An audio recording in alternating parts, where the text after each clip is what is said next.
Salut les pelles, j'espère que vous allez bien. Nous allons découvrir ensemble Star Wars Unlimited, le futur jeu de cartes à collectionner dans la licence bien évidemment de Star Wars chez FFG et Asmodée en français, qui débarque le 8 mars 2024 en sortie mondiale pour le premier set. C'est un jeu donc de cartes à collectionner qui va sortir régulièrement. En tout cas, il y aura au moins 3 grosses sorties par an dans les prochaines années. La première et le lancement du jeu, c'est ce 8 mars qui arrive. Je vous propose de découvrir dans une vidéo très courte toutes les règles, en tout cas les règles de base, pour découvrir comment est-ce qu'on joue à Star Wars Unlimited. Et puis vous allez voir, il y a beaucoup de possibilités lorsqu'on s'y lance, parce qu'il y a beaucoup de cartes. Pour découvrir le jeu, je vous propose de passer sur un mode virtuel sur le site de Force Table. Donc c'est un fan qui a développé ce site pour pouvoir y jouer en ligne. Ce n'est pas un site officiel, mais ça vous permet de découvrir ensemble les règles de Star Wars Unlimited. Pour commencer, il va falloir un deck de cartes avec un leader. Il y a énormément de leaders. Ici, vous avez 2 leaders proposés, qui sont les deux leaders connus, bien sûr, de Luke et de Dark Vador. Ce sont 2 leaders qui seront dans les starters, dans les decks de départ de du premier set, Spark of Rebellion, étincelle de la rébellion, qui sort donc le 8 mars. Mais il y a plein d'autres leaders qui vont sortir en même temps et puis après. Donc vous commencez par choisir un leader. On va prendre ici Luke Skywalker. Lorsque vous choisissez un leader, la carte se présente comme ceci, avec, chose importante, 2 symboles en haut à droite de la carte. Ce sont des affinités. Il y a, en tout cas dans le premier set, 6 affinités différentes: la vigilance, le commandement, l'agressivité, la ruse, l'héroïsme et l'infamie. Quasiment toutes les cartes ont une ou plusieurs affinités, et c'est ce qui va vous permettre de construire votre deck. Donc ça, la première chose à faire, c'est de choisir un leader. Ensuite, vous choisissez une base. Ici, c'est une base classique, sans effet, 30 points de vie, puisque l'objectif du jeu, ça sera de vaincre la base adverse. Elle aussi a une affinité qui se situe en haut à droite. En combinant donc votre leader et votre base, vous retrouvez avec 3 symboles d'affinité qui peuvent être les mêmes ou 3 symboles différents sur les 6, en tout cas de départ, dans le set de départ. Ensuite, il va falloir choisir 50 cartes. 50 cartes au minimum. Et à chaque fois, maximum 3 cartes identiques. Donc 3 fois la même carte au maximum. Les cartes, elles se présentent toutes de la même façon. En haut à gauche, vous avez un coût en ressources, on y reviendra. Et en dessous, vous retrouvez ces mêmes symboles d'affinité. Vous pouvez choisir des cartes avec des symboles d'affinité que vous souhaitez. Mais si vous choisissez des cartes avec des symboles d'affinité que vous ne possédez pas ni sur votre leader, ni sur votre base, la carte aura un coût supplémentaire lorsque vous la jouerez en partie. Donc le choix du leader et de la base est très important pour orienter la construction de votre deck, et en priorité en choisissant des cartes qui partagent les mêmes affinités pour ne pas avoir de surcoût de paiement pour jouer vos cartes. Ici, nous avons donc par exemple ici des unités de terrain, 26 cartes avec différentes cartes, certaines connues comme C3PO, Chewbacca, mais aussi des unités plus classiques comme ici le garde de la ville, la force consulaire, le lieutenant de la flotte. On retrouve Han Solo, Leia Organa, Obi-Wan Kenobi. Donc à chaque fois on retrouve le coup en haut à gauche, ici 6, 2 affinités, et puis on retrouve des effets de jeu, on y reviendra, des mots-clés. Il y a 9 mots-clés dans ce premier set, et puis 2 valeurs de force, le 4 ici en rouge qui est sa valeur d'attaque de la carte, et puis un 6 qui est ses points de vie. Dès qu'une carte a subi autant de dégâts que ses points de vie ou plus, elle est retirée du jeu et va dans votre défausse. Vous avez donc des certain nombre d'unités, mais vous avez aussi des unités aériennes. Vous allez voir, il y a 2 terrains de jeu, 2 terrains de combat, le sol et l'espace. Et puis vous avez aussi des cartes d'amélioration que vous pourrez lier à vos cartes, comme ici le sabre laser de Luke, et aussi des cartes événements qui sont les cartes qui se jouent une fois et qui appliquent un événement que vous appliquez immédiatement avant de défausser votre carte. Donc une fois que chaque joueur a choisi un deck, ici le deck de Dark Vador, on retrouve ici 2 autres affinités, une autre base avec une autre affinité et autre deck, donc ici avec d'autres personnages. Ce sera à vous de construire votre deck selon vos envies et votre façon de jouer. Une fois que chaque joueur a choisi et construit son deck, il y aura bien sûr un joueur qui va être désigné pour commencer la partie. Vous commencez par piocher 6 cartes de votre deck.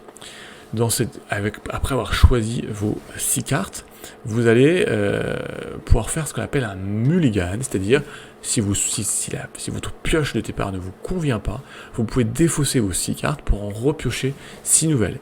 Ici, typiquement, j'ai pioché Chewbacca, C3PO, Arc 170 unités de combat aérienne, un événement Surprise Strike, C3PO, et ici un autre événement, le sanctuaire d'astéroïdes.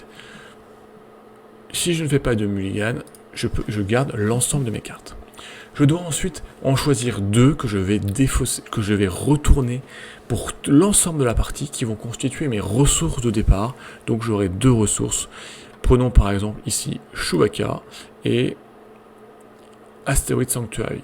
Ces 2 cartes que je choisis sont placées face cachée dans mes ressources. Je n'y aurai plus accès, uniquement en mode ressources pour pouvoir jouer mes cartes. C'est ensuite là à moi de jouer. J'ai différentes actions qui sont disponibles. Je peux jouer une carte.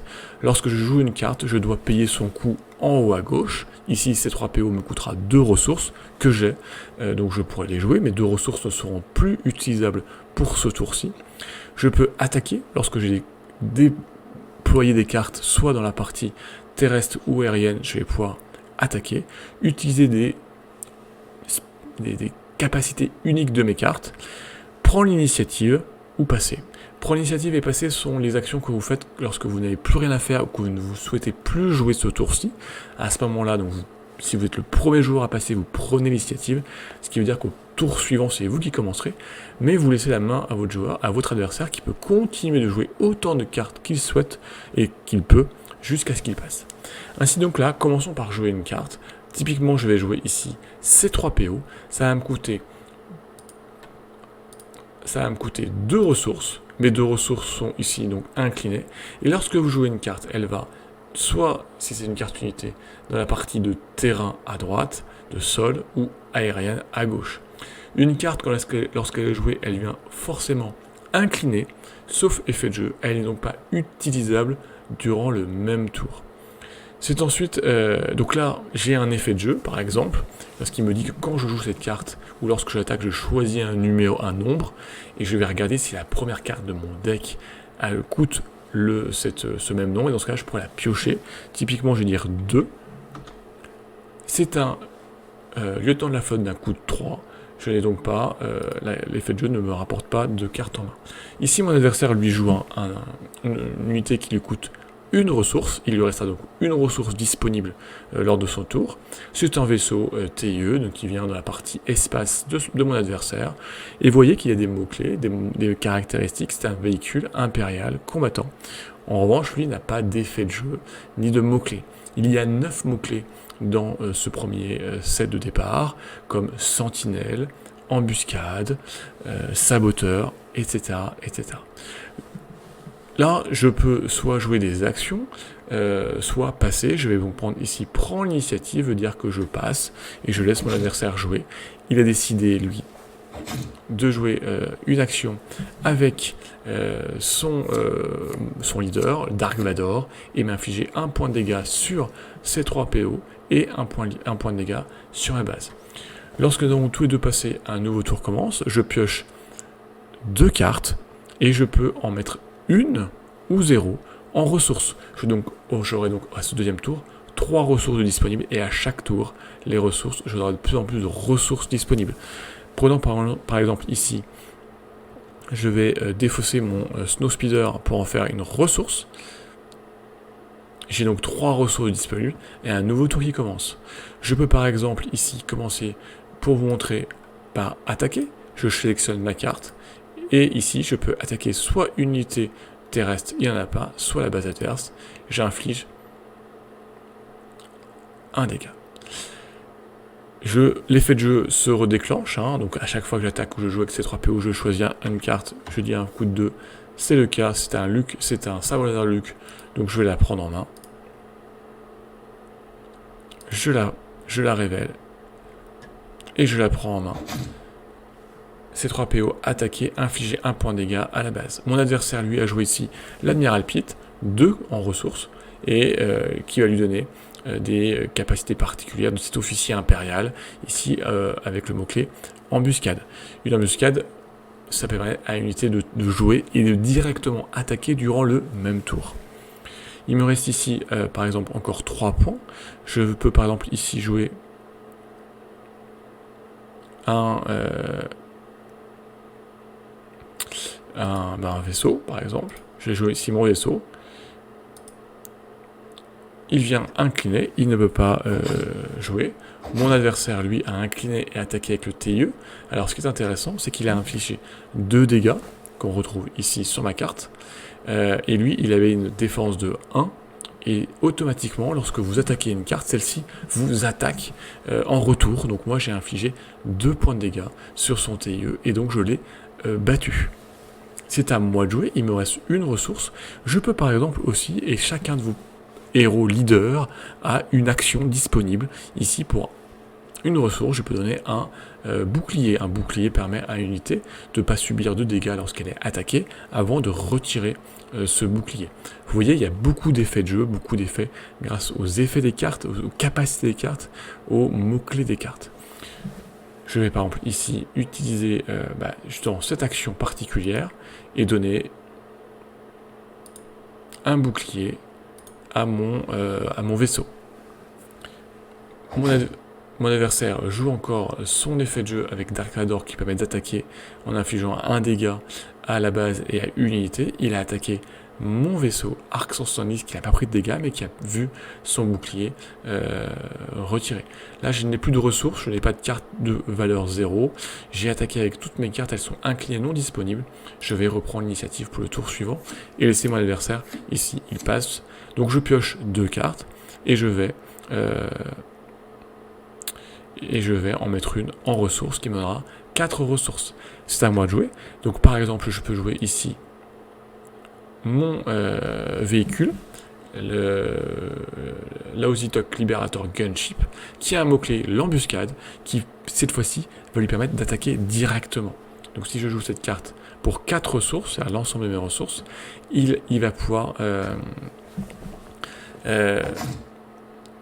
je vais pouvoir, il y a un petit bug du jeu, puisque l'embuscade me permet, après, lorsque j'ai joué ces unités, d'attaquer directement une unité ennemie. J'aurais dû pouvoir attaquer directement c'est à la limite du module informatique.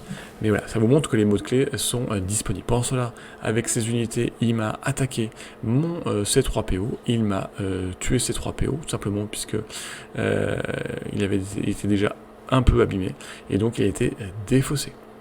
Ici, par exemple, je peux attaquer, tout simplement.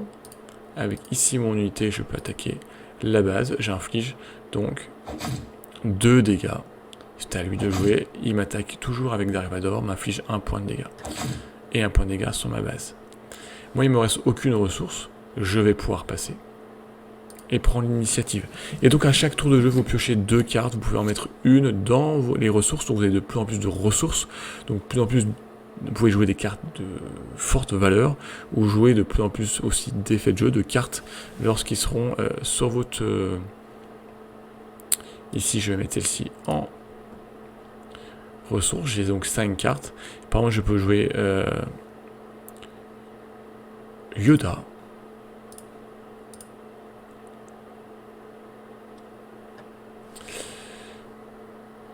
Yoda qui permet, lorsqu'elle est jouée, de restaurer 2. Quand cette unité attaque, quand elle va attaquer, quand je l'utiliserai pour attaquer, je pourrai à chaque fois soigner 2 dégâts de la base. C'est l'effet de jeu restore. Alors que la traduction française, je ne sais pas comment ils vont traduire ça, mais voilà, c'est un des 9 mots-clés disponibles.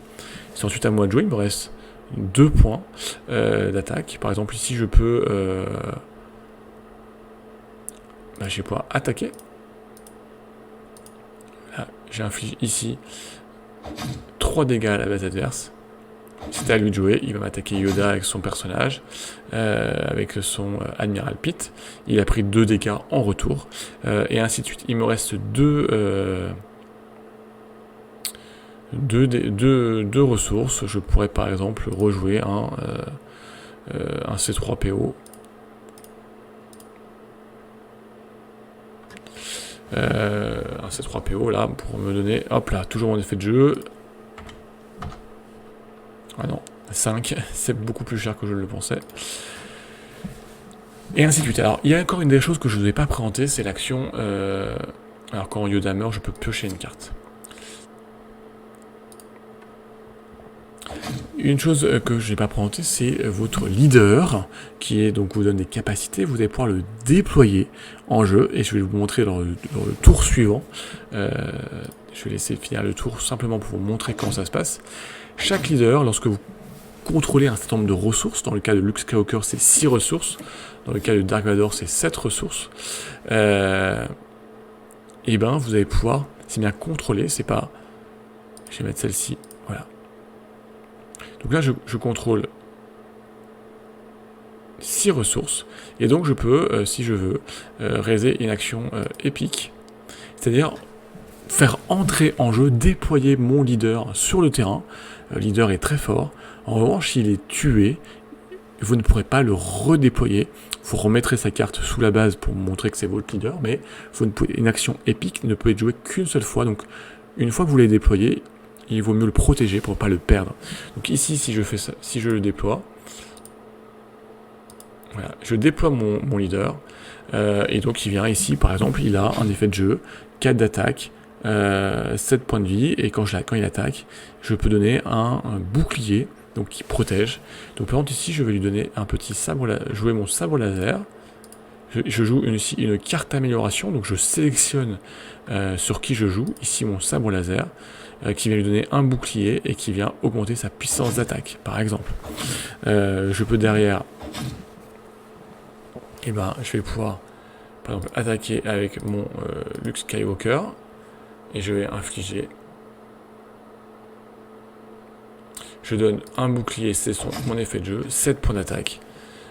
Et je donne un bouclier à mon unité, c'est l'effet de jeu, quand Luke attaque, il donne un bouclier. Et puis voilà, vraiment vous allez jouer comme ça la partie au fur et à mesure. Il me reste 4 ressources. Allez, on va... je vais attaquer avec... Voilà. Et donc le premier qui arrivera à 0 sera le vainqueur. Et ici, il a attaqué mon unité pour lui faire supprimer son bouclier. Il me reste 4 ressources, je peux très bien jouer mon leader de flotte. Hop là. Il a passé avant moi, il va donc prendre l'initiative, c'est lui qui va commencer. Et je vais donc lui laisser la main. À ce moment-là, il contrôle 7 ressources, il peut déployer s'il veut Dark Vador, mais il préfère jouer et attaquer ma base avec le Snowtrooper Lieutenant.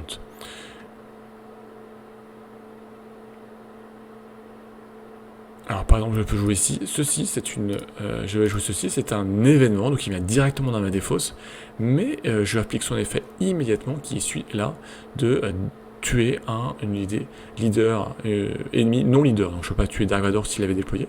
Je vais sélectionner son TRTT qui est défaussé directement. Moi je vais attaquer avec Luke Skywalker sur sa base et j'inflige donc, je donne un bouclier ici, 7 dégâts, 4 plus 3 grâce à son sabre laser. Je vais ici attaquer avec lui sur cette...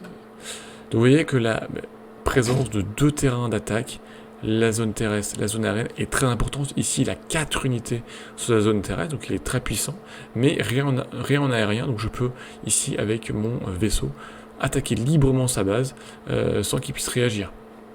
Je vais continuer mes attaques.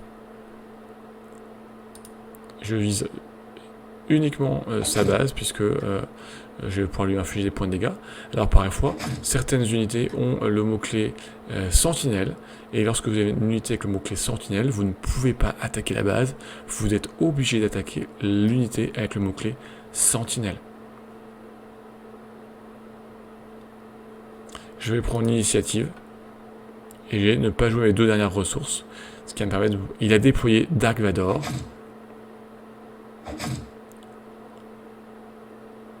Là, lorsqu'il attaque, il peut infliger 2 dégâts à l'unité qu'il a infligé ici à mon vaisseau.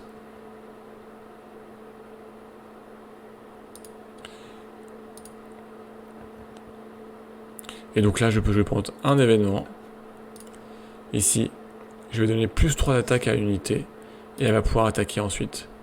Et donc là, voilà, alors je donne un bouclier, ça ne sert à rien. Voilà, j'ai défait sa base. Donc j'ai remporté la partie. C'est donc bien ça l'objectif. Voilà, et bien avec ça, vous avez vraiment vu toutes les règles de Star Wars Unlimited en à peine un petit quart d'heure, un peu plus, mais il vous a permis en même temps de voir une partie complète avec les decks de base, pour vous montrer vraiment les mécaniques de base. Donc, mettre des cartes en ressources, jouer des cartes de votre main, jouer des cartes d'action, et c'est très simple. Là, ce qui va faire la richesse, c'est la construction de vos decks, et puis là, je dirais la symbiose entre vos différents mots-clés, vos différentes unités, et de bien jouer les mots-clés pour essayer de faire des effets combos dévastateurs et de détruire la base ennemie de votre adversaire. On va découvrir de plus en plus sur la chaîne donc Star Wars Unlimited, et vous retrouvez l'ensemble des explications, des détails, des sets, des règles, des affinités sur le blog. Regardez dans la description de cette vidéo, vous y retrouvez toutes les informations. Je vous dis à très très vite pour découvrir Star Wars Unlimited de FFG Asmodée, sorti du premier set le 8 mars 2024. Ciao les people!